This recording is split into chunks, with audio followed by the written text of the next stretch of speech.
Our role just can't be just to criticize it, but it also has to be how to engage this as a powerful tool. And if we position ourselves as learners, how do we learn?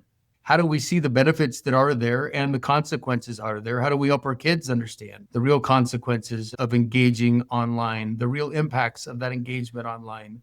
You're listening to the smartsocial.com podcast. This is our District Talk segment where we interview district leaders to learn how they're keeping students safe on social media. And we also ask them questions that we get from parents all over the country in our program. Now, let's get back to the interview. My name is Will Pierce. I'm the superintendent of 27J Schools, which is in the suburbs of Denver, Brighton, Thornton, Commerce City municipalities. We have about just over 24,000 kids, and we have 32 schools that are lucky enough to serve those kids. Superintendent, it's so great to have you here today. I'm so excited. And to all of our viewers or listeners, no matter whether you're listening to us on one of our visual networks like YouTube or any one of our audio networks, we're honored to have you here. Smart Social keeps kids safe so they can be successful, and safe online for the digital tools that we use. We reach millions of people on that. And then also successful to us means that they are using the digital tools in a positive way that helps them to get that dream job, career, launch them into an internship,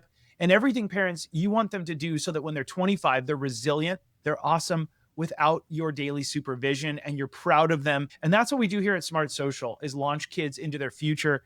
Superintendent, I'm so excited to have you here today because our audience is our parents and superintendents and everyone in between. We love them all. And there's a no shame attitude here. So we give best practices, and if your kids got cell phones a little too early, that's okay. We give dialogue starters at Smart Social that help you to unravel the best way to do it. And I'm excited to have you here. Superintendent, I want to ask you the first question. After a couple hundred of these episodes where I've gotten to interview your peers across 40 to 41 states, we're so honored for all of our partners.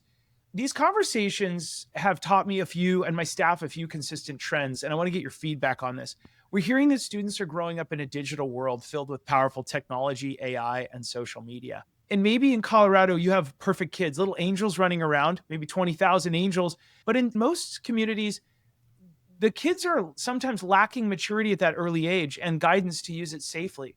And the result can be more student absences in some cases, lower focus, we're hearing, rising cyberbullying in some cases, online. Even if the kids are good in school around the locker room, sometimes there's some online behavior.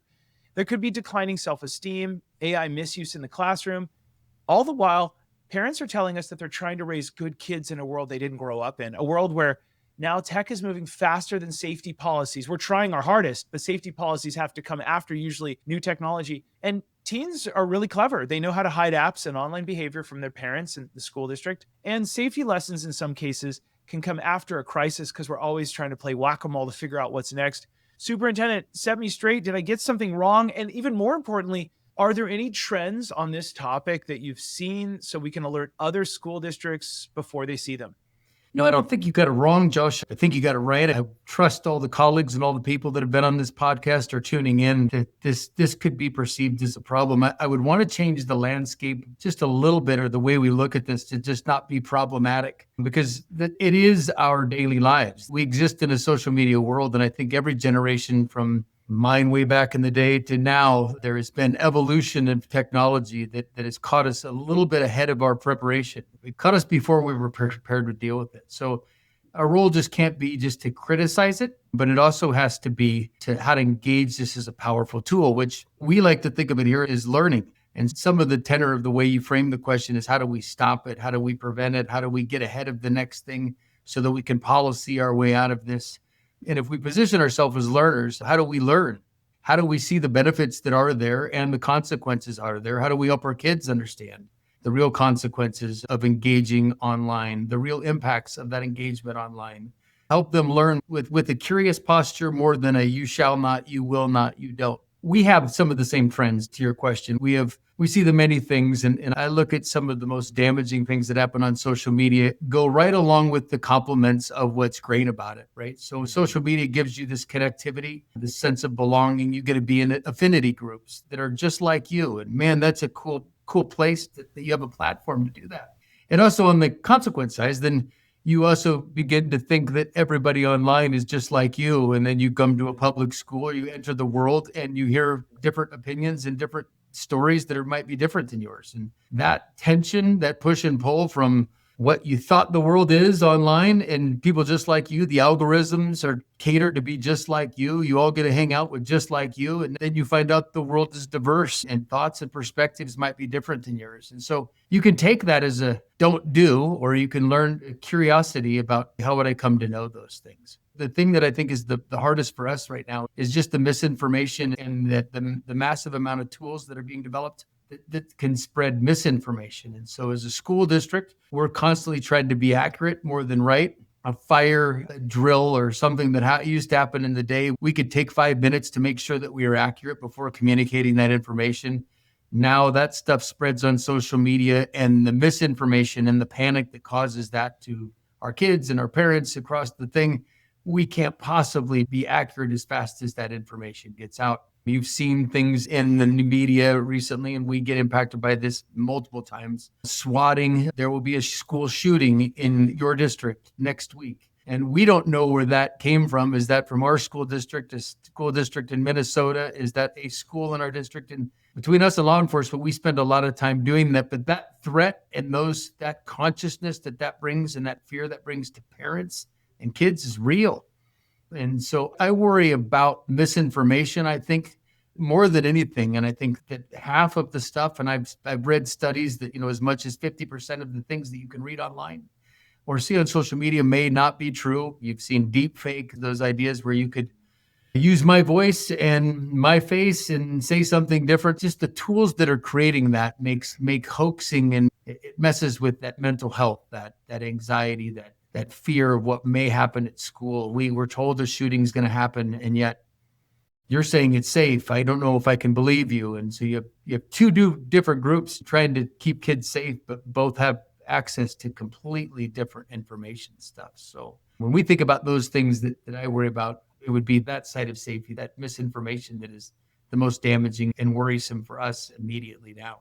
I like a few of the things you said a lot. You said curious posture. I love that. And it goes understand the consequences, misinformation, which leads into disinformation and malinformation. I mean, all these different things, right? Depending on their intent. So I agree. Those are big problems. And one of the things I wrote down that I really liked what you just said was be accurate more than right. Can you talk to us about the struggles of a district trying to be accurate more than right and how you do that? Because I think that's fascinating for other district leaders and for parents that want insight into a good district like yours that are really trying to protect the kiddos and lead the community.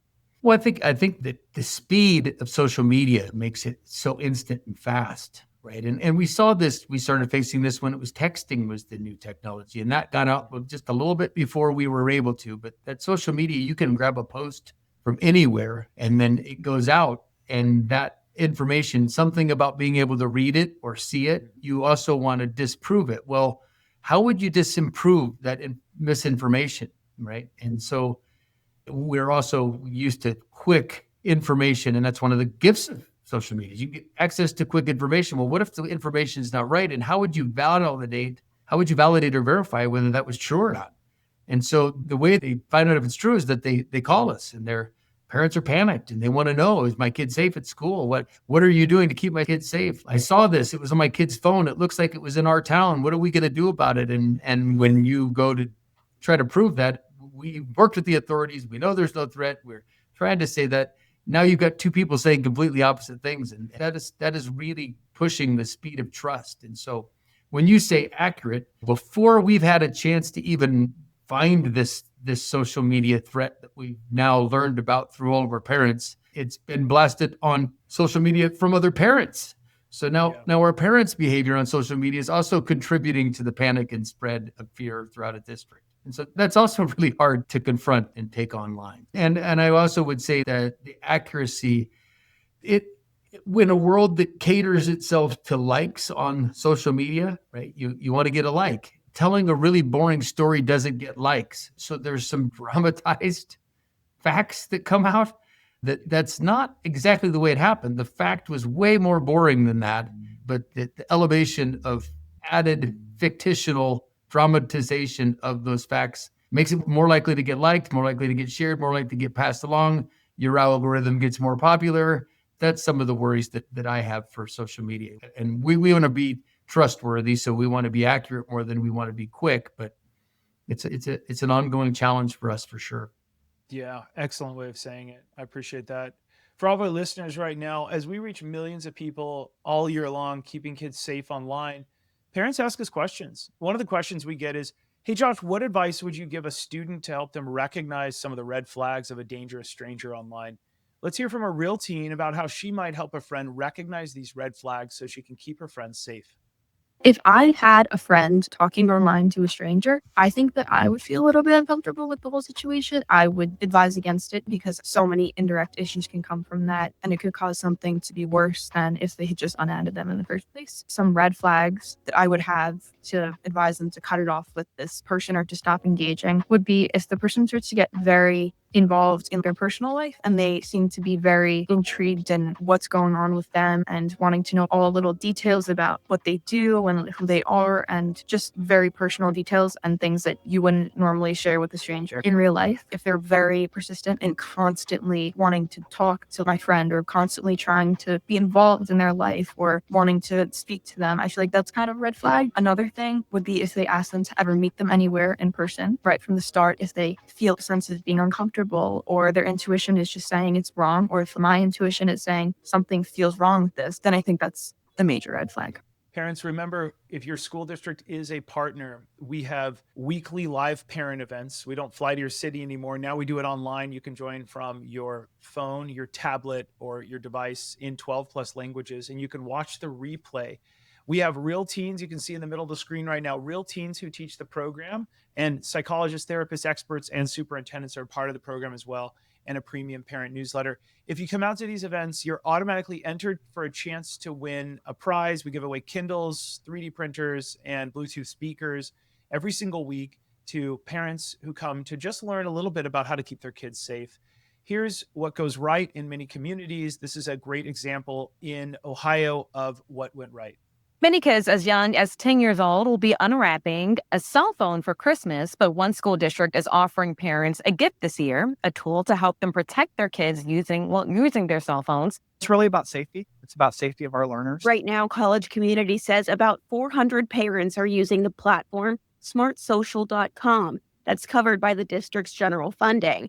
The hope is to partner with parents so they're able to keep their kids safe. There's this tool that they didn't grow up with, or they grew up with, maybe one or two apps on that tool, and now their students are living in this world. We just believe that, protecting students is not just confined to the 7-hour school day. Their safety is important to us beyond that. Smart Social's founder, Josh Oakes, says he's been speaking about safety tips at schools across dozens of states, now reaching even more families by hosting live online Q&As and providing parents pointers. The goal, preventing potentially dangerous situations like chatting with strangers and cyberbullying. You won't be there for them forever.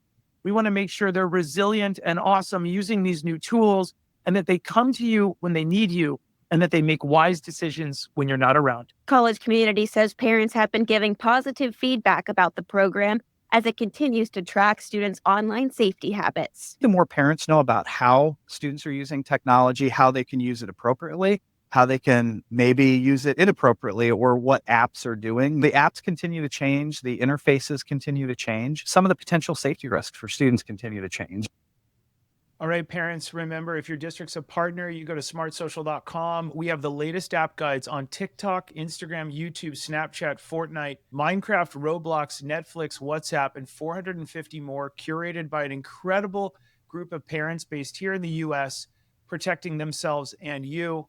We've got little quizzes, and we've got all summer long and back to school all year long. We have AI family workshops, how to reduce arguments with a family media plan. This is a game changer if you want to get on the same track with your kids. Lots of workshops around how to use AI earlier in the process as a family to be safe with these tools.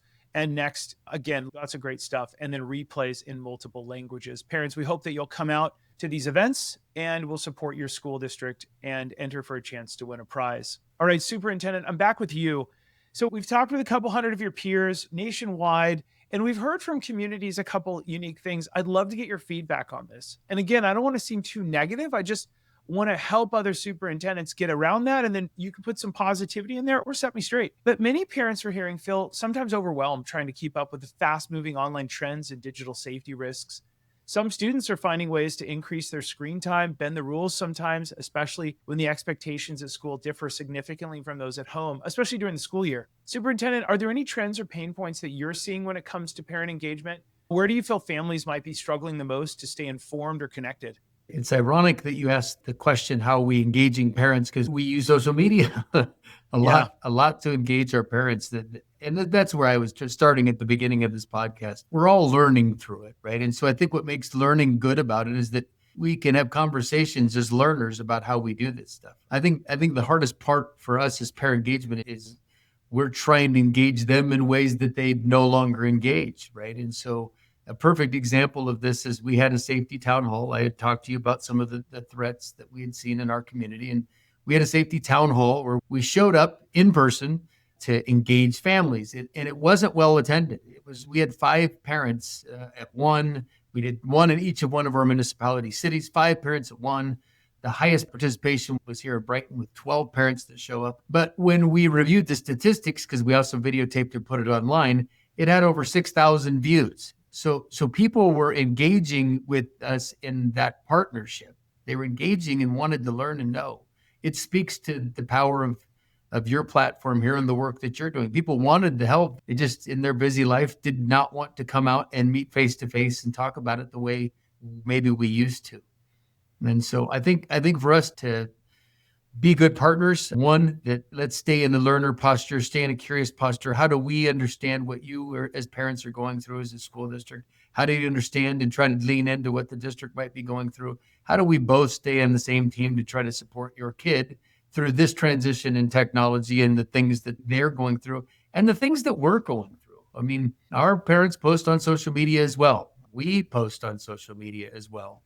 And we're all trying to catch up to the same trials and struggles and frustrations that each other are going. And what a better posture to have a conversation with a kid, not as an expert, as a teacher. When I was a teacher back in the day, the best way to meet kids was to ask them, how does this work for you? What are you going through? That video you played earlier with asking the girl, how would you know if you're safe online? That's a great dialogue that empowers kids to be thoughtful and curious in their own learning. What we know doesn't work with kids is you will not, you shall not, you cannot. If you do, I'll ground you, I'll take your phone away. Don't do that. None of us want to be in that space. And so both at the school, we don't want to be in that posture. At the district, we don't want to be in the posture. At home, that's not going to create learning for kids. They want to be part of it. And so I think that's the hardest thing for us to continue to remember. How did we learn this? My mom told me a long time ago not to touch a stove, and she told me that many, many times. And yet I touched it. And you know when I learned not to touch it? When I touched it and it burned, right? And I think we got to be curious more than just condemning these things. Wow, you and I are so much alike. We tell the stove example all the time. We're always telling parents, hey, if you tell your kids, don't touch that hot stove, what are they going to do? They're probably going to touch it, right? Yeah. Or my daughter, don't date bad boys. I gave that lecture many times, but she learned it. Yeah, exactly. Heartbreakers. I loved what you just said about how that dialogue of asking kids pulls a lot more out of them. And I think it's wonderful. Absolutely terrific. Hey, Superintendent, you took time out of your busy schedule to share with us some of your tips. I thought they were really terrific. Thanks so much for joining us here today. Thank you, Josh. For all of our listeners, whether it's online, visual, or you're listening on one of our podcast things, remember to be safe with what you're posting and keep it light, bright, and polite, because our kids are modeling what they see us do online. I'm Josh Oakes, the host of the smartsocial.com podcast and the founder. Thank you so much for listening or watching to us today. We'll see you on the next episode. Have a great rest of the day. Thanks for listening to the smartsocial.com podcast. Smart Social helps parents understand technology and social media to keep their kids safe and successful. Be sure to join one of our weekly online live events to become the smartest parent on the block so you can keep your kids safe and protect their future. Also, don't miss our 450 plus online resources and replays you can watch on demand in multiple languages. Are you a school district wanting to unlock these resources for your parents? Reach out to us so we can protect your whole community each week. Have a great rest of the day, and we'll see you on the next episode.